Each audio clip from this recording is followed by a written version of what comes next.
지금 보시는 영상은 미 현지 시각으로 지난 2일 출격한 이른바 죽음의 백조로 불리는 B-1B 전략 폭격기입니다. 지난달 27일 요르단에서 숨진 미군 3명의 유해가 도착하자마자 바이든 대통령의 보복 공습 지시로 이라크와 시리아 내 시설들을 공격하기 시작했습니다.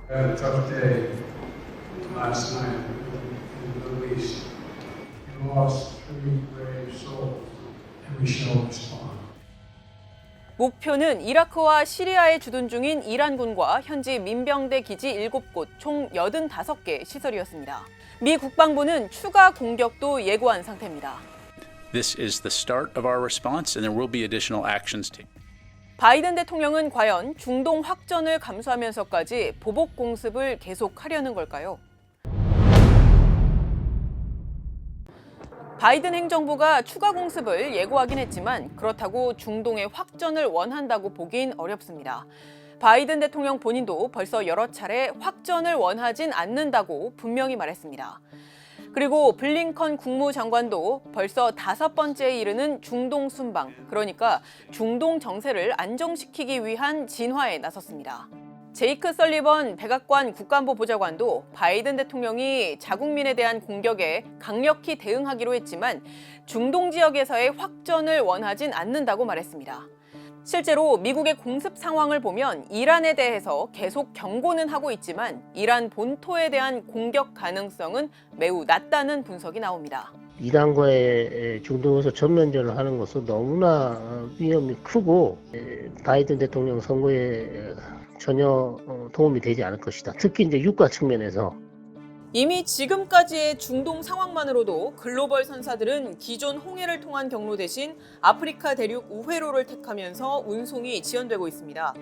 최근 테슬라와 볼보 등 여러 기업들도 홍해발 물류 차질을 이유로 유럽 내 공장에 대한 일시적인 생산 중단을 발표하고 있고 국제 유가도 중동 분쟁이 확산하면서 지난달 들어 $70 후반까지 상승하는 추세를 보이고 있습니다.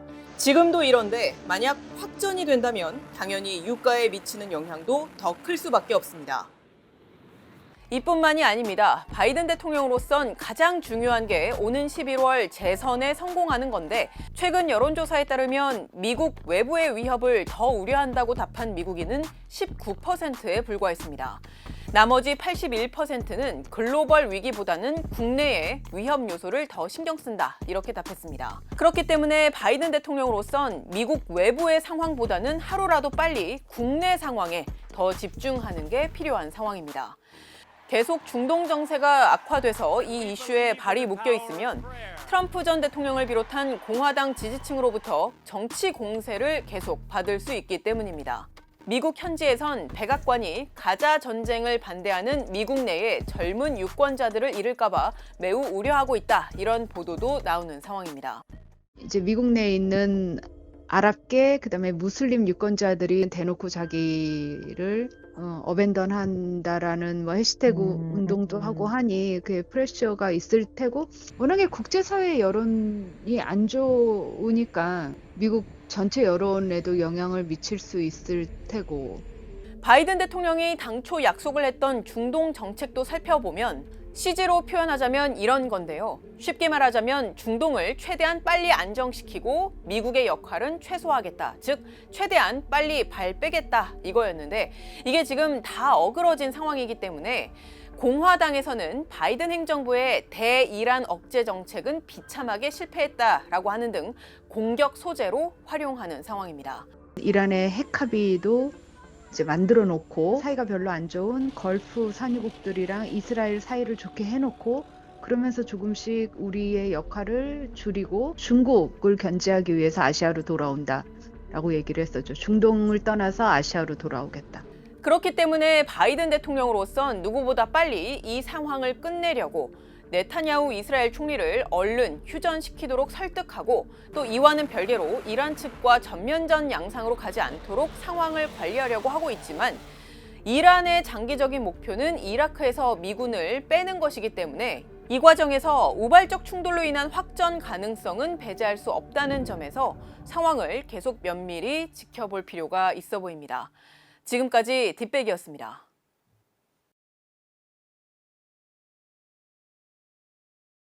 지난해 10월 7일 팔레스타인 무장정파 하마스의 기습 공격 이후 이스라엘과 하마스의 전쟁은 가자 지구를 중심으로 넉 달째 진행 중입니다. 가자 지구 전쟁의 파장이 점차 중동 내 다른 지역으로까지 확산되면서 위기가 갈수록 고조되고 있고, 그래서 바이든 대통령은 블링컨 국무장관을 5번이나 중동에 보내서 진화에 나서고 있는데, 이런 상황을 내심 반기는 이가 있습니다. 바로 트럼프 전 대통령인데요. 이런 일촉즉발의 중동 상황 속에 그가 웃을 수 있는 이유는 무엇일까요? 일단 지금 상황, 트럼프 전 대통령에게는 나쁘지 않은 상황입니다. 실제로 트럼프 전 대통령은 바이든 대통령을 공격하는 소재로 이 전쟁을 적극 활용하고 있습니다.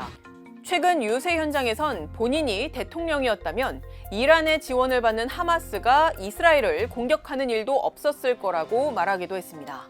그런데 지금 트럼프 전 대통령에게 나쁘지 않은 이 상황, 그러니까 이스라엘 하마스 전쟁이 대선 전까지 계속 이어질 가능성이 있습니다. 이번 전쟁으로 인한 희생자가 3만 명에 육박하고 있는데도 이를 멈추기 위한 국제사회의 노력이 결실을 맺지 못하고 있는데, 그 가장 큰 이유는 미국과 이스라엘, 더 정확히는 바이든 미 대통령과 네타냐후 이스라엘 총리의 지향점이 다르기 때문입니다.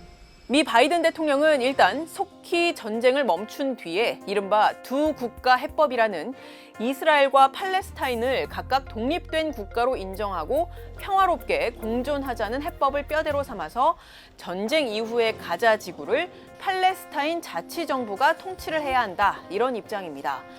We do think it creates space for agreement to be reached. And we will work at that relentlessly until we get there. 반면에 네타냐후 이스라엘 총리는 일단 원래 목표로 내세웠던 하마스 제거와 인질 구출, 이 두 가지가 달성되지 않는 한 전쟁을 끝낼 수 없다는 입장인데다 미국 등 서방이 추진하고 있는 두 국가 해법에 사실상 반대하는 입장입니다. אנחנו לא נסיים את המלחמה בלי השגת היעד הזה של הניצחון המוחלט שיחזיר את הביטחון גם לדרום וגם לצפון. 게다가 본인의 정치 생명을 연장하기 위해서라도 전쟁을 일찍 끝내는 걸 원하지 않을 개연성이 큰데, 실제 그와 가까운 핵심 관료는 인터뷰에서 바이든 행정부가 이스라엘의 전쟁 노력을 방해하고 있어서 트럼프 전 대통령이 당선되면 하마스를 진압하는데 더 도움이 될 것이다, 이런 취지로 말할 정도로 대놓고 트럼프 편을 들기도 했습니다. 두 국가 해법밖에 없어요. 이거 아니면은 정말 다른 방법이 없거든요. 그러니까 트럼프는 기본적으로 이제 이스라엘 내에 아주 강경한 보수파들이랑 의견을 같이 하고 있으니 그럴 일이 만무하죠. 트럼프 전 대통령으로선 이렇게 바이든 행정부와 네타냐후 정권이 삐걱대는 모습을 보일수록 좋은 이유 또 있습니다. 과거 2020년에 본인이 대통령으로 재임하던 시기에 아브라함 협정이라는 이스라엘이 1948년 이후에 자신들을 인정하지 않던 걸프 지역의 아랍 국가들, 즉 바레인과 아랍에미리트 72년 만에 수교를 시키는 성과를 낸 바가 있고, 또 이로 인해서 트럼프가 올해 또 노벨 평화상 후보에 오르기도 했는데, 이렇게 자신이 내세울 수 있는 성과를 더 부각하면서 정치 공세를 펼 수 있기 때문입니다. 사실 아브라함 협정이라는 성과만 놓고 봐도 일각에서는 이란과 하마스의 불안감을 조장해서 이번 전쟁에 영향을 줬다, 이런 비판도 제기되고 있고, 또 앞으로의 중동 상황을 봤을 때는 기존의 트럼프식 접근 방식만으로는 중동 문제 해결 요원하다, 이런 지적이 나오고 있습니다.